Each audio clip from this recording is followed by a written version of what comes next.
Nabi juga berkata, demi Allah, tidak akan ada dari umat ini yang akan selamat bila ia berhadapan dengan Dajjal, melainkan dia akan kafir kepada Allah dan dia beriman kepada Dajjal. Maka Nabi mengatakan, haram bagi kalian berjumpa dengan Dajjal.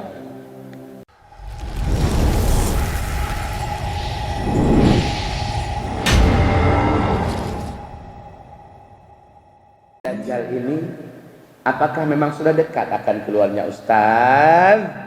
Saudara-saudaraku, padahal seluruh Nabi dan Rasul gemetaran kalau bercerita tentang Dajjal.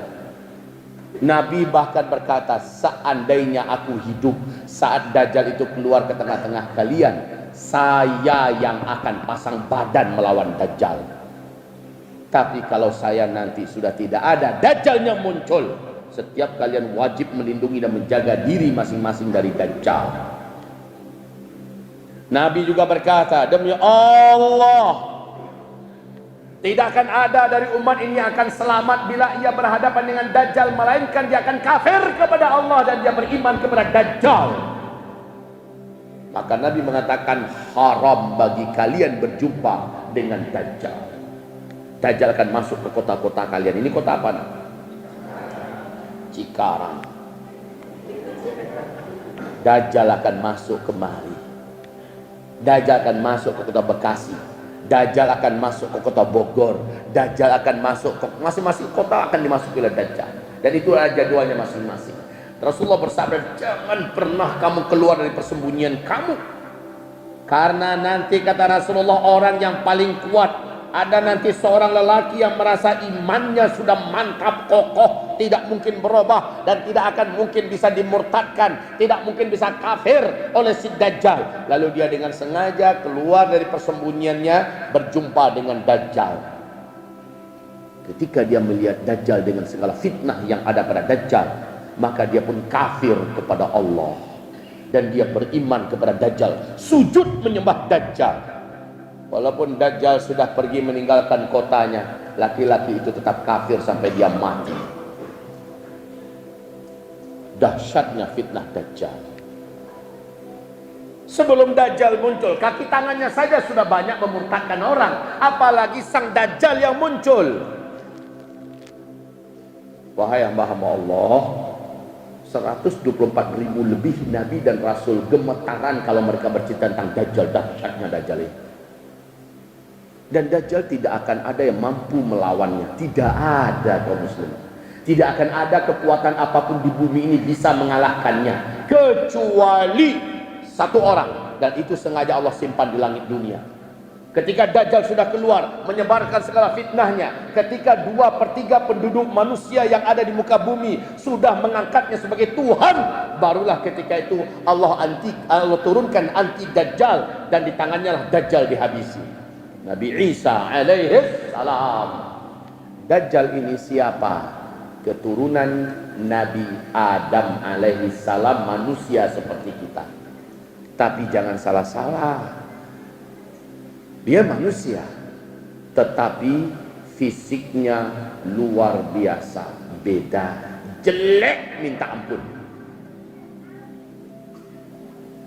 Dia agak lebih pendek dari kalian sedikit badannya, tapi lehernya dibandingkan leher kalian, dia lebih panjang lagi lehernya sedikit. Bahu kiri, bahu kanannya berjauhan, dadanya lebar, full daging, dan bahunya mereng. Rambutnya kribo, kulitnya berwarna gelap tapi pucat seperti mayat, dan ada beberapa bercak merah seperti darah di bawah kulitnya. Bila ia berjalan, kedua mata kakinya saling berjauhan dan kedua jempol kakinya saling berdekatan. Jelek. Kedua bola matanya, kata Rasulullah, menyembul keluar. Hampir 2/3 bola matanya ini sudah di luar posisinya. Dan mata yang sebelah kanan tertutup. Apa yang menutupinya? Daging kening ini meleleh, menutupi mata sebelah kanan. Ujung lelehan tersebut nempel di pipi. Sisa lelehan itu bergelantungan seperti dahak atau seperti jengger ayam. Dan nampak dari tutupan itu tonjolan mata yang sebenarnya sudah hampir lepas, tertahan oleh penutup ini. Sementara matanya yang sebelah kiri sudah bergelantungan jelek, berkabut, Dan hitam warna mata kita ini kalau dia berwarna hijau kaca berkabut, kata Rasulullah sallallahu alaihi wasallam. Orang-orang yang masih ada iman dan terjaga iman di dadanya, ketika ditangkap tak sempat dia sembunyi oleh bala tentara Dajjal, para pengikut Dajjal, tim ses Dajjal. Nangkap nih orang beriman, dihadap paksakan ke arah Dajjal. Dia bisa melihat ada tulisan di antara dua alis Dajjal itu kafaro, yang artinya adalah kafir. Walaupun orang itu kata Rasulullah tidak pandai membaca Al-Quran, nggak ngerti bahasa Arab, tapi Allah kasih paham kepada dia bahwa itu adalah tulisannya kafir. Hanya orang beriman. Orang munafik nggak bisa melihat apa-apa di antara dua ini. Nah, orang munafik dengan cepat menyembah Dajjal. Kaum muslimin secara fisik begitu ya, Dajjalnya jelek. Jadi bukan yang dibayang-bayangkan pada SD kita dulu. Dajjal itu besar, tinggi. Waktu saya di Sydney, habis makan siang, ada kajian live di salah satu channel televisi resmi di Indonesia ini. Ustadznya di depan para audiennya ditanya apa itu Dajjal. Oh, jawabannya, Dajjal itu adalah manusia matanya satu di kening. Dia tinggi besar, saking tingginya kalau kakinya dimasukkan ke laut hanya semata kaki. Kalau dia melangkah 1-2 negara bisa dilangkahinya, mak jangan besarnya. Kalau dia bicara di timur, orang di barat dengan jelas bisa mendengar suaranya. Kalau dia kencing ke sebuah kota, banjir kota itu. Saya geleng-geleng kepala, sedih hati saya, ini sekaliber dia, jutaan followernya, pengikutnya, ngomong kayak gitu. Ini masih tahayul dongengan waktu SD dulu. Itu disampaikan di level televisi. Sedih saya, Pak. Tapi alhamdulillah Allah kasih ganti. Allah munculkan YouTube dan kita bisa berdakwah melalui YouTube. Jadi sedikit banyaknya ada pengimbang. Allah Maha Adil. Sekarang sudah saya sampaikan tentang Dajjal. Nah, Dajjal ini berarti adalah manusia biasa. Ya, hanya saja Allah berikan kepada Dajjal kemampuan di mana seluruh setan dari bangsa jin tunduk kepada Dajjal. Bayangkan itu. Satu bumi ini setan tunduk kepada Dajjal. Bapak Ibu bisa bayangkan kemampuannya. Sedangkan 5-10 setan saja mengikuti seseorang dari kalangan manusia sudah hebatnya luar biasa. Betul tidak? Bagaimana kalau satu bumi setan di bawah komando iblis tunduk kepada Dajjal? Kompak mereka kerjasama berkolaborasi dengan sempurna untuk memperbanyak calon penghuni neraka jahanam. Maka Dajjal mengatraksikan dengan tangannya kemampuan-kemampuan yang hanya Allah yang buat. Tapi dengan versi Dajjal itu adalah sihir, semuanya dengan bantuan setan. Nah, kaum muslimin, Dajjal ini Rasulullah katakan dia datang di hari-hari genting di muka bumi, di saat orang-orang mulai putus asa hidup karena kelaparan melanda di seluruh dunia, kekeringan melanda di seluruh tempat satu muka bumi. Dajjal datang menghidupkan bumi yang tandus, menurunkan air yang sudah sekian tahun tidak pernah turun dari langit. Dajjal datang membawa gunungan makanan, sebagaimana Dajjal mampu mendemonstrasikan kemampuan-kemampuan yang dahsyat. Dan itulah akhirnya banyak orang yang beriman dia benar-benar adalah Tuhan. Sampai tersisa ada orang-orang yang ketangkap dari orang beriman, ditanyakan kepada mereka, kenapa kalian masih belum beriman kepada saya? Apa kata mereka? Sesungguhnya kami hanya akan beriman kepada Tuhan yang kami sembah selama ini, dan dialah yang menghidupkan dan mematikan. Lalu Dajjal menantang mereka semua. Bagaimana menurut kalian? Bila yang pernah mati-mati saya hidupkan semua, apakah kalian beriman bahwa saya adalah Tuhan kalian? Maka apa kata orang beriman ini? Jika engkau bisa melakukannya, kami baru percaya bahwa engkaulah Tuhan yang kami sembah selama ini.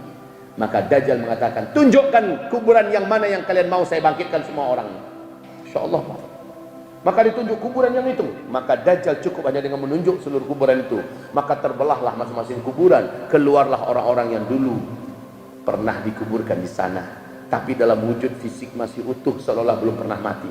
Mereka keluar. Sabda Rasulullah, mereka ini langsung mendatangi keluarganya sambil merayu, hai istriku, inilah Tuhan yang selama ini kita sembah. Lihat abang sudah dihidupkannya kembali. Hai anakku, hai cucuku, hai kakek, wahai ayah, inilah Tuhan yang selama ini kita sembah. Lihat kami sudah dihidupkannya kembali. Rasulullah bersabda, kalian wajib tahu orang-orang yang bangkit dari kuburan itu bukanlah manusia yang dulu meninggal dunia dan dikuburkan di sana, tetapi setan-setan yang menjelma dalam wujud manusia yang dulu pernah meninggal dan dikuburkan di sana. Itu adalah setan semua, Pak. Akhirnya sisa orang-orang beriman yang tadi tidak mau sujud kepada Dajjal baru beriman ini adalah Dajjal. Tapi masih tinggal segelintir kecil orang-orang beriman yang ketangkap, yang masih tidak mau percaya engkau adalah Dajjal. Maka Dajjal memaksanya memilih satu di antara dua. Pilih nerakaku atau silakan masuki surgaku. Rasulullah bersabda, dari tangan kanan Dajjal mengeluarkan api yang menciptakan sebuah seolah-olah bagikan hutan atau gunung yang berapi. Masuk kamu kemari atau silahkan masuki surgaku. Dari tangan kirinya, hadis ini sahih, Dajjal mengeluarkan air yang sangat besar dan air itu bisa mengisi sungai-sungai bening, sementara orang sudah lama tidak menemukan air. Maka kata Rasulullah, siapa yang masuk ke dalam airnya Dajjal, kafirlah dia, dan dia menjadi ahli neraka Allah selama-lamanya. Siapa yang mendatangi apinya Dajjal, maka dia sedang menuju kepada surga Allah Subhanahu wa taala. Masuklah kalian ke dalam apinya Dajjal. Tapi Nabi menyebutkan urut-urutannya. Nabi perintahkan, kamu masukkanlah kepalamu ke dalam apinya Dajjal. Kepala dulu, Pak. Jangan pakai dites pakai tangan, panas lah ya. Kepala dulu. Ingat ini baik-baik. Masukkan kepala kita. Setelah kamu masukkan kepalamu, kamu akan merasakan hawa yang sejuk. Maka hiruplah, kata Nabi. Kamu akan merasakan sesuatu yang segar masuk ke dalam, ya, dan masukkanlah seluruh tubuhmu ke dalamnya. Syahid insyaallah dalam keadaan husnul khatimah. Gitu. Itu perintah Rasul. Baik kaum muslimin, Dajjal ini ketika Nabi Muhammad masih hidup dulu, ada hadis yang bercerita seorang lelaki Kristen, dia adalah seorang kapten kapal, namanya Tamim Ad-Dari, punya awak kapal, ada satu riwayat mengatakan 20 orang awak kapalnya, ada yang mengatakan yang lain 30, ada yang mengatakan 40 orang awak kapalnya. Tamim Ad-Dari ini menyatakan masuk Islam, dan dia bercerita kepada Nabi, kami terdampar di sebuah pulau di tengah laut Yaman, bermalam-malam lamanya kapal kami tidak mampu dikendalikan karena langit gelap. Hujan lebat turun, petir menyambar angin sangat kencang, ombak laut setinggi-tinggi bukit. Kami tak mampu mengendalikan kapal, lalu kami terdampar di sebuah pulau. Kami pun tunggu hari terang, laut tenang, lalu kami turun. Ternyata pulau itu lebat sekali hutannya. Kami masuk ke dalam hutan pulau itu. Tiba-tiba kami dikejutkan oleh seekor binatang berkaki 4, tapi besar dan bulunya hitam dan sangat tebal. Saking tebal bulunya, kami tak mampu membedakan mana bagian kepala, mana bagian pantatnya. Kami ketakutan melihat binatang itu dan lari. Binatang itu hanya dengan beberapa genjotan sudah mencegat kami di depan. Dan berkata, kalian jangan takut kepada saya. Saya tidak akan mencelakakan kalian. Mendengar dia bicara, makin ketakutan kami. Bicara pakai bahasa manusia, bahasa Arab. Saya adalah jassasah, mata-mata di pulau ini. Saya sudah sangat lama menanti-nanti orang-orang datang kemari, kami ingin pastikan apakah kalian dari Arab apa bukan. Maka Tamim Ad-Dari dan kawan-kawannya menjawab, betul, kami dari Arab, tolong jangan celakakan kami. Dia berkata, binatang itu, saya adalah Al-Jassasah. Sehingga hadis ini terkenal di kalangan para ulama ahli hadis, digelari dengan hadis Jassasah. Hadis Jassasah. Kalian tidak usah takut, saya tidak akan mencelakakan kalian. Pergilah kalian ke kuil tua sana. Ada seorang lelaki di sana yang sudah sangat lama terkurung di sana. Dia menanti-nanti kedatangan orang Arab masuk ke pulau ini, ingin menanyakan perkembangan terkini tentang dunia, khususnya di Arab. Maka kami pun lari meninggalkan binatang itu. Dan setelah kami masuk kuil tua itu, kami temukan seorang lelaki tergeletak. Dahsyat laki-laki ini, kuat tubuhnya kekar, tergeletak di lantai. Kedua kakinya dibelenggu oleh belenggu besi yang berat dan besar.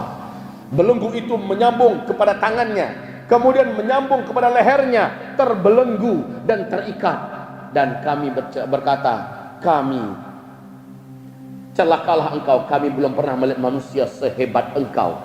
Maka apa kata laki-laki yang terikat, yang pada ujung hadis Nabi berkata, ketahuilah oleh kalian, lelaki yang ditemui oleh Tamim Ad-Dari dan kawan-kawan di tengah pulau laut Yaman, dialah Dajjal yang selama ini aku ceritakan kepada kalian. Berarti ketika itu Dajjal sudah ada dan statusnya terikat, terbelenggu.